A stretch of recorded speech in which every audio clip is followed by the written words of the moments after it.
အားလုံးပဲမင်္ဂလာပါအခုကျွန်တော်မိတ်ဆက်ပေးချင်တာတော့ Oppo ကတက်ရှိလာတဲ့ model Oppo A6 Pro လေးဖြစ်ပါတယ်ဒီကောင်းမှဆိုလို့ရှိရင်အရင်တော့ A5 Pro နဲ့ဆိုင်လို့ရှိရင်ကျွန်တော်ဘာတွေအားသာလာလဲဘယ်ဘိုင်းတွေပို့ပြီးတော့များပြားလာလဲကင်မရာဘိုင်းတွေဗီဒီယိုဘိုင်းတွေအားသက်ဆိုရင်ဘယ်လောက်ထိ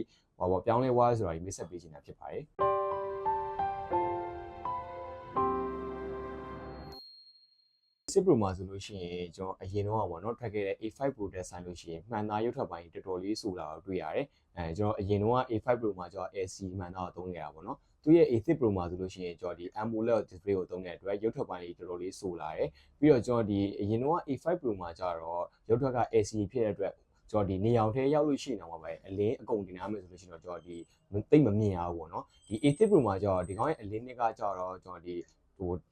ထောင်ကျော်ပါတဲ့အတွက်အလင်းနစ်ပုံများတဲ့အတွက်ကျွန်တော်ဒီနေအောင်ထဲရောက်လို့ရှိရင်တော့ကျွန်တော်ဒီမှာလက်တွေအုပ်ပြီးတော့ကာပြီးသုံးစားမလိုတော့ဘူးနေအောင်ထဲရောက်ရင်တော့ဒီကောက်ရုပ်ထက်ကလုံးဝကြည်ကြည်လင်ပြည့်ပြည့်သားလေးမြင်ရရပါတော့အဲ့လိုပိုင်းလေးပို့ပြီးတော့တိုးမြင့်လာတော့တွေ့ရတယ်နောက်တစ်ချက်အနေနဲ့သူ့မှာကျတော့ကျွန်တော်ဒီ 120Hz display ကိုသုံးပြရတာတွေ့ရတယ်ဒီပိုင်းနဲ့ပတ်သက်ပြီးကျွန်တော်ဒီအရင်တော့ A5 Pro ပြန်ကြည့်မယ်ဆိုလို့ရှိရင်ကျွန်တော် 90Hz သုံးတဲ့အတွက်နည်းနည်းလေးဘယ်လိုပြောမလဲစမူးမဖြစ်ဘူးเนาะအခုမှကျတော့ဒီကောင် 120Hz ဖြစ်တဲ့ကျွန်တော်သုံးရတဲ့ quality ပိုင်းမှာတော်တော်လေးစမူးဖြစ်သွားတယ်daily life သုံးမယ်ဆိုလို့ရှိရင်ကျွန်တော် Facebook သုံးတာတော့ကျွန်တော်ဒီ game ဆုံးမဲ့တွေအတွက်လည်းအဆင်ပြေတာကျွန်တော် 120Hz display ကိုသုံးတဲ့အတွက်ကျွန်တော်ဒီစက်ပိုင်းမှာပိုပြီးတက်လာတော့တွေ့ရတယ်ပြီးတော့ smooth ပိုဖြစ်တာကိုတွေ့ရတယ်သုံးရတဲ့ပိုင်းလည်းနည်းနည်းလေးပိုပြီးတော့မြင့်တင်လာတာပေါ့နော်နောက်တစ်ချက်အနေနဲ့ကျွန်တော်တွေ့မြင်လာတာကျွန်တော် video app များပိုင်းပေါ့နော်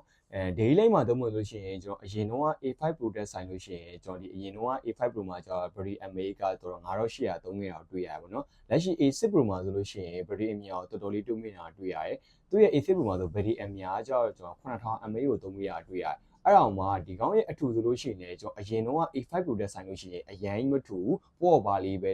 သုံးတာကိုတွေ့ရတယ်ပေါ့နော်ကန်ရမယ့်ဟာကြရင်လည်း weight ကလည်းအရင်မလေးဘူး daily life မှာသုံးလို့ရှိရင်လည်းကျွန်တော်အရင်တော့ A5 Pro တက်ဆိုင်ဒီလက်ရှိ A6 Pro မှာကျတော့ battery mAh 9000 mAh ဖြစ်တဲ့အတွက်ကျွန်တော်ဒီ daily life သုံးလို့ရှိရင်လုံးဝအဆင်ပြေတယ် game ဆုံးမဲ့လူဆိုလို့ရှိရင်လည်းကျွန်တော်အားကိုအရင်တော့ A5 Pro ကျွန်တော်ခန်းခန်းနဲ့အားသွင်းရမှာမဟုတ်တော့ဘူးเนาะပြီးတော့ဒီကောင်းမှာကျတော့အားပြင်သွင်းနေဆိုလို့ရှိရင်ကျွန်တော်အရင်တော့ A5 Pro မှာဆိုလို့ရှိရင်ဒီကောင်းရဲ့အားသွင်းဝက်ဆိုလို့ရှိရင်ကျွန်တော်45 watt လောက်ပဲသုံးရတွေ့ရတယ်ပေါ့เนาะလက်ရှိ A6 Pro မှာကျတော့ကျွန်တော်ဒီအားသွင်းဝက်ကိုလည်းသူကတော်တော်လေးတိုးမြင့်ထားတယ်သူ့မှာဆိုလို့ရှိရင်ကျွန်တော် watt 80ပါတဲ့အတွက်ကျွန်တော်0 and 100ဆိုလို့တော့မိနစ်62မိနစ်မှာကျွန်တော်အားတရအပြည့်သွင်းသွားလို့ရရပါတော့ပြီးတော့ဒီကောင် Oppo ရဲ့ Super Pro ကကြတော့ကျွန်တော်ဘိုအားနဲ့အားသွင်းမြင့်စနစ်ဖြစ်တဲ့အတွက်ကျွန်တော်ဒီရေရှည်သုံးမယ်ဆိုလို့ရှိရင်ကျွန်တော်ဒီ game ဆုံးမဲ့လူငယ်အတွက်ဆိုလို့ရှိရင်အားသွင်းတန်းနဲ့ကျွန်တော်ဖုန်းသုံးမယ်ဆိုလို့ရှိရင်တော့ဖုန်းကကျွန်တော်ပူလာတာတို့ကျွန်တော် heat တက်လာတော့ line လက်မှာတော့လုံးဝစိတ်ပူစရာမလိုတော့ဘူးเนาะအဲ့လိုပိုင်းလေးမှာပို့ပြီးတော့တိုးမြင့်လာတော့တွေ့ရတယ်တစ်ချက်အနေနဲ့သူ့မှာကျွန်တော်ဒီပြောင်းလဲလာတွေတွေ့ရတာကျွန်တော်သူ့ရဲ့ CPU ဘိုင်းပေါ့နော်အရင်တော့ A5 Pro တက်ဆိုင်လို့ရှိရင်လက်ရှိ A6 Pro မှာသုံးတဲ့ CPU ကတော်တော်လေး smooth ဖြစ်တယ်လို့တွေ့ရတယ်အရင်တော့ကျွန်တော်ဒီ A5 Pro မှာဆိုသုံးခဲ့တဲ့ CPU က Snapdragon 6F4 Gen 1ပေါ့နော်လက်ရှိ A6 Pro မှာကျတော့ကျွန်တော်ဒီ MediaTek Helio GTR သုံးတဲ့အတွက်ကျွန်တော်ဒီ CPU ဘိုင်းတော်တော်တိုးမြင့်လာတွေ့ရတယ်game ဆုံးမဲ့လူအတွက်မှာလည်းပိုပြီးတော့အဆင်ပြေလာတယ်ဒီလေးမဲ့သုံးမဲ့လို့ရှိရင်လည်းကျွန်တော်ဒီစပိုင်းကပိုလေးတွက်လာတော့တွေ့ရတယ်ပြီးတော့ဒီကောင်းရဲ့ချစ်ဆက်ကလည်း MediaTek GTR ဖြစ်တဲ့အတွက်အကေကျွန်တော် game ဆုံးခဲ့မဲ့လူငယ်များဆိုလို့ရှိရင်တော့ကျွန်တော်ဒီ resolution တွေပါပိုပြီးတော့တိုးမြင့်ပြီးဆော့သွားလို့ရတယ်ပေါ့နော်daily life သုံးမဲ့လို့ရှိရင်လည်းကျွန်တော်ဒီ Facebook တို့ Viber တို့ YouTube တို့ normal ဆိုတော့ AC သုံးသွားလို့ရတယ်ပေါ့နော်နောက်ဝက်ပိုင်းမှာဆိုလို့ရှိရင်လည်းကျွန်တော်တို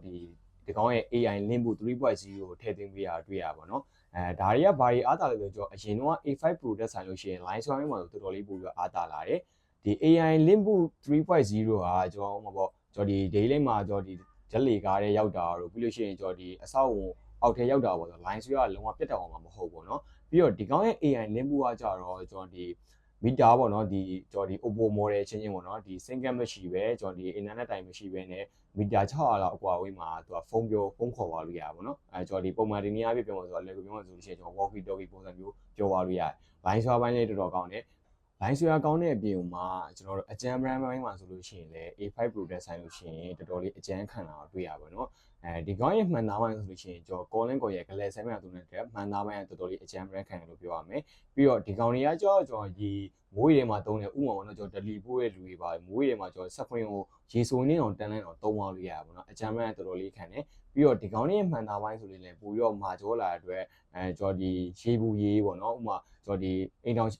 အင်ရှင်မရေဆိုလို့ရှိရင်လည်းကျွန်တော်ဟင်းချိုင်နဲ့ပေါ့ကျွန်တော်ဒီဟင်းဝတဲ့ပြစ်ကြတာတို့ပြီးလို့ရှိရင်ကျွန်တော်ဒီလုပ်ငန်းမန်းတွေမှာသုံးနေဥပမာကျွန်တော်ဒီဆောက်လုပ်ရေးသမားတွေသုံးနေဆိုလို့ရှိရင်လည်းတော်တော်လွတ်ကျလို့ရှိရင်တော့ဒီကောင်ကကျွန်တော်ကွဲနိုင်ကြီးအရင်နေပါတယ်ပေါ့နော်မှန်သားမိုင်းတော်တော်လေးမာလာတော့တွေ့ရတယ်အရင်က A5 Pro တက်ဆိုင်လို့ရှိရင်တော့လေ IB rating ဘိုင်းမှာဆိုလို့ရှိရင်လည်းသူ့မှာကျတော့ကျွန်တော် IB 19ကိုသုံးတာတွေ့ရပါဘောเนาะအရင်တော့ A5 Pro နဲ့ပြန်ကြည့်မယ်ဆိုလို့ရှိရင်တော့ rating ကတော့အတူတူပဲဒါပေမဲ့ဒီကောင်းမှတခုအားသာလာကျတော့ကျွန်တော်အရင်တော့ A5 Pro ရဲ့ IB 19ကကျတော့ကျွန်တော်ရေရောက်ထဲမှာဓာတ်ပုံတွေကျွန်တော် video တွေတော့ရိုက်လို့ရ